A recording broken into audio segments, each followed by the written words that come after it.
Tepuk pramuka. Pengen Oke, balik lagi sama channel gue Black Sweet.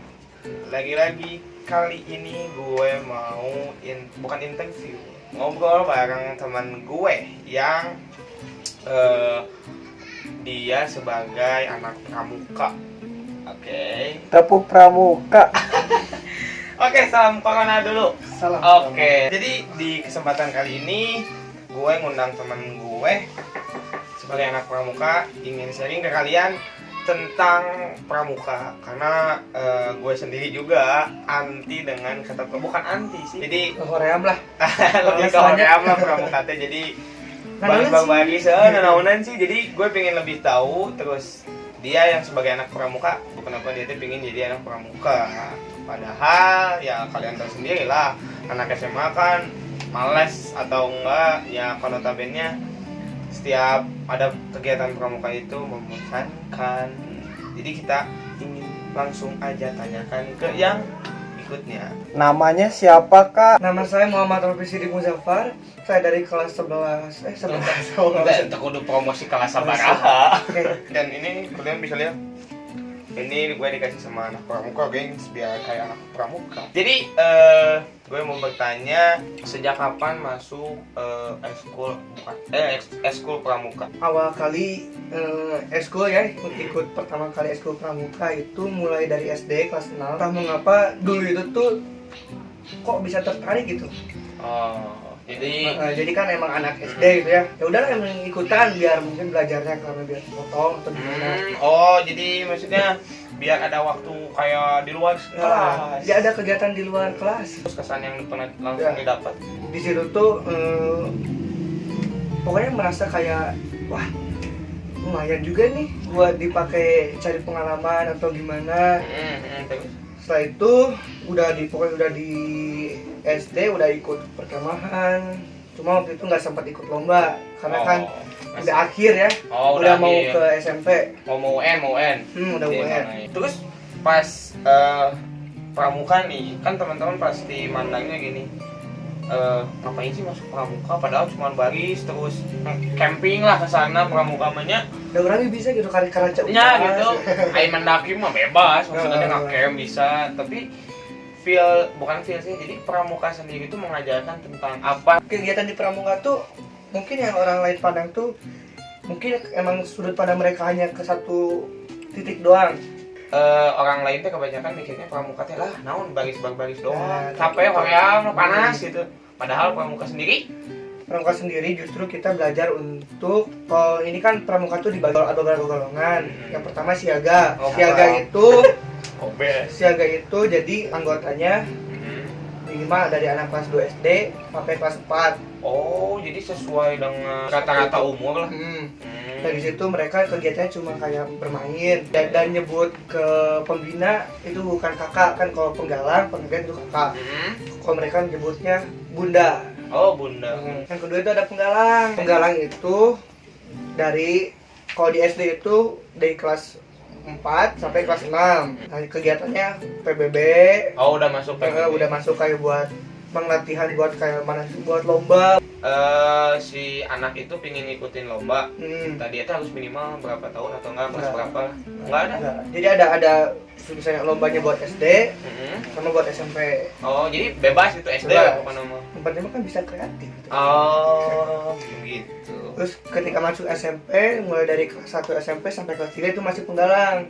Kan penggalang tuh sama kegiatannya kayak PBB itu. Jadi dijuruskan buat kayak perlombaan. Yang ketiga itu adalah penegak itu di tingkat SMA sampai pokoknya di tingkat SMA mulai dari umur 16 tahun sampai 20 nggak salah. Oh iya. Pernah nggak sih maksudnya merasakan rasa aduh kok kayak gini pramuka tuh nggak selila-kalilaan bosen lah segala lah kerasa gitu. Pernah nggak gitu? Pernah nggak? Pasti pernah. Tah, cara untuk membaikkan mood lah kasarnya kumaha? Sebenarnya sih kalau cara membaikkan mood yang pertama kita harus sering berkomunikasi dengan anggota yang lain. Oh iya. Jadi kan kesannya komunikasinya kumaha? Ya jadi kesannya dengan komunikasi itu tuh jadi kita tuh jadi kayak jadi yang asalnya hoream tuh jadi sama orang lain tuh udah ayolah ikut pramuka lah gitu, latihan lah ada mualila kayak sampai jam Kan 4. biasanya latihan sendiri teh ngapain gitu? Latihan sendiri mah tergantung materinya sih, biasanya kan bisa kan kalau di sekolah saya ya itu setiap hari Jumat biasanya kan kalau buat penegak itu materinya tuh bukan dari pembina tapi dari Dewan Ambalan ya, pokoknya jadi dikelola oleh mereka, semua administrasi oleh mereka dikelolanya. Oh, itu teh kalau tiap latihan teh dilatih sama ambalan gitu. Sama dewannya, orang-orangnya, Oh. orang-orang yang menjabat menjadi Dewan Ambalan. Dan ini Kadang kan bisa orang yang baru masuk SMA kan kelas 10. Biasanya kan mereka di SMP-nya nggak ikut ada yang nggak ikut pramuka. Nah, ketika mereka masuk SMA dan mereka ikut eskul pramuka, otomatis kan mereka tidak memiliki ilmu kepramukaannya. Oh, jadi di bawah deh, Bang. jadi dari nol semua juga. Sekarang mah lupa, aku mau nanya yang soal campingan. Ya. Silakan. Jadi campingan sendiri dalam pramuka, ya, itu teh kegiatannya tiap berapa kali, misalkan 3 bulan sekali gitu, atau sampai waktu sekali sih? Tergantung sih, kadang kan suka ada camping yang diadakan oleh benar, Dewan Ambalan sendiri. Biasanya diadakannya itu teh ku sekolah atau ku Eskul pramuka. Sebenarnya kalau buat camping buat pramuka doang, itu biasanya kalau lagi ada camp Ambalan. Dan itu teh materi pas kemah ngapain? Pendidikan karakter lagi atau Enggak. Jadi ada yang jelas pasti ke pramukanya ada. Pendidikan karakternya ada kayak gitu. Oh, jadi camp teh Jadi biasanya tergantung dari Dan itu misalkan dewan dari panitianya Dan mengaturnya gimana. Terus pas nge-camp ya pernah dapat cerita mistis kayak gitu. Misalnya teh ngalaman lah. Jadi waktu itu tuh saya tuh dari Kuaran Kiara Condong ya, Kuaran tuh kecamatan lah ya. Iya, nyaho Habisnya Emang sok cek Google. di kecamatan Kiara Condong untuk mengikuti kegiatan Raimuna cabang Kota Bandung. Yang horor itu tuh sebenarnya jadi bukan lihat ya. Jadi pada itu tuh kan setiap Kuaran tuh pasti ada kegiatan pentas seninya. Nah waktu itu tuh kebagian Kircon tuh di hari kedua kalau nggak salah kegiatan hari kedua Raimuna. Setelah itu kan penampilannya tuh seperti membawa mistis. Jadi membawa kayak hal-hal mistis gitu. Oh, jadi kayak jugit malam gitu? Enggak. Oh, Jadi kan di panggung itu tuh misalnya kayak ada dukunnya, ada yang narinya, ada yang main kendangnya. Yang begini kok. Nah, sampai situ sebenarnya jadi dari situ tuh kita tuh nggak pernah niatan untuk membawa hal yang seperti itu. Cuma kan biar emang ada adatnya gitu. Kesan budayanya. Dan di akhir acara itu tuh disisipkan satu lagu. Itu lagu Lengser Wengi. Ini mungkin kafe Tapi katanya lagu Lengser Wengi kan bukan manggil. Sih sebenarnya namanya itu mah sugesti sih. Banyakan tuh cuma lagu Bang Bung Hidung, lagu Lengser Wengi ngundang padahal mah sugesti kalian. Peter Pan. Naon gue. Nah setelah itu tuh jadi pas lagu Lengser Wengi jalan tuh langsung di-cut. Oh. Jadi bisi masalahnya mana kata panitia nanti. Bisi beres turun. Bisi aya aneh-aneh mistis. Pas udah pada turun panggung dan di situ banyak terjadi kesurupan. Kesurupan massal. Geng, kadenya eta yang sewangi tong di gunung. Ieu mah oma ti abi. Kisah dari gue.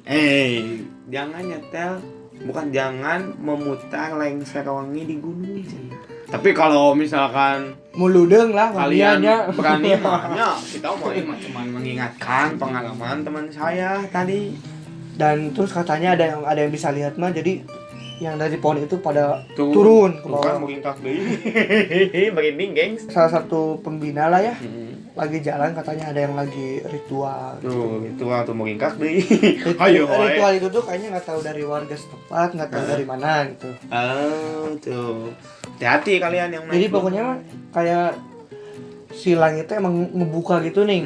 Ya paham. Kayak pintu kerajaan Siap lah. si di situ teh ngebuka cenah. Tuh kayak cerita-cerita horor, film-film horor seperti itu sepertinya terjadi pada saat camping.